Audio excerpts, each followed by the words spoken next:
Hey, it's Paul Cantor. Just wanted to go through some things. We've all been in shock about rates, and we've seen where a lot of folks don't want to move because they've got that great 3% mortgage rate and just don't want to get out of it. In a lot of cases, I'm going to share with you some slides. It will make sense for them financially to take that higher interest rate and move. Now, this is obviously not the case for everybody, but let's kind of take a look at some numbers because you might be shocked in what you see here. So this is just some information for you looking at personal savings rates. You can see that this dark gray bar right here, light gray bar right here. This is this is during the pandemic, and we had all that stimulus money, for the pandemic, and people's savings rates went up because they were getting that money, and B, really weren't going out to spend it. As you can see, we are now down to our savings rates below pre-pandemic times. And as well as you can see, credit card balances went down. We are now approaching very, very close to having $1 trillion just in credit card debt. And we all know that credit card debt is at super, super high rates. A lot of credit cards, I've seen some, pushing 29+% interest rate, but the average one's about 22%. Added to that, average car payments have doubled in the last 3 years to about $800 a month, with 17% of all car payments over $1,000 a month. And this is when we're extending loans out to 96 months. So the term is getting longer, building more debt. So if someone's in a household where debt's built up and savings have gone down, there's an issue here.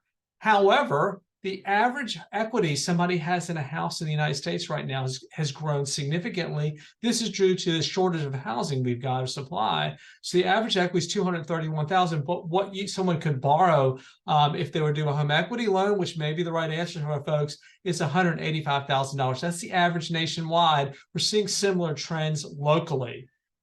Let's take a look at an example here.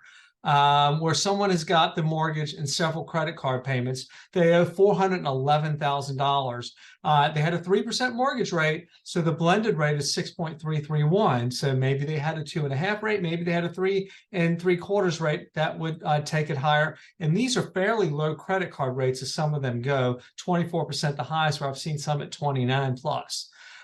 So if we take a look here, BAR's current rate is 3%. Today's rate 6 3/4. Let's say they purchased a house 6 years ago for $500,000. They borrowed $400,000 at the time, and if they were to sell that house today, they would sell it for $695,000. Pay off the loan. They have cost to sell a house. They'd end up with about $317,000.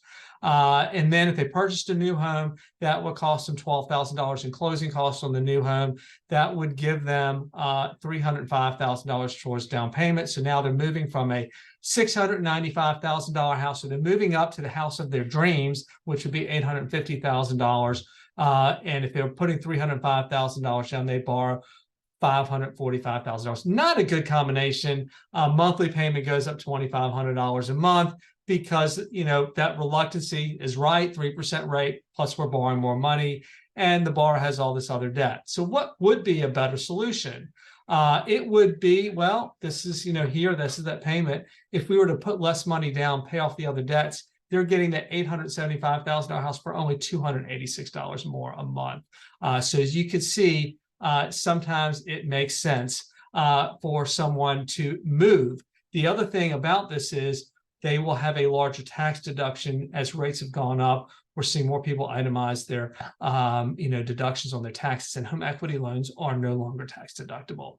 So yes, and a lot of times, even with that 3% interest rate or 3.5% interest rate, or 2 3/4, it makes sense for someone to sell their house, move, get that house they want, and it won't hurt. Have a great weekend.